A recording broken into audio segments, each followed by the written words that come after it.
Snoring की problem के बारे में बात करेंगे, यानी कि खर्राटे की समस्या के बारे में। अगर आपको खर्राटे की समस्या बनी हुई है, आपकी वजह से पूरा परिवार परेशान रहता है, खर्राटे की आहट ऐसी होती है और आवाज़ें ऐसी होती है जैसे कि बम के गोले गिर रहे हो।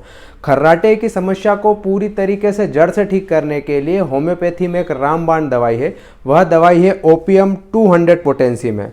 अगर आप ओपियम 200 पोटेंसी में इस दवाई को 2 ड्रॉप सुबह 2 ड्रॉप शाम को टंग डोज कंटिन्यू 15 दिनों तक लेते हैं तो यह दवाई आपके खर्राटे की समस्या को पूरी तरीके से जड़ से ठीक कर देगी।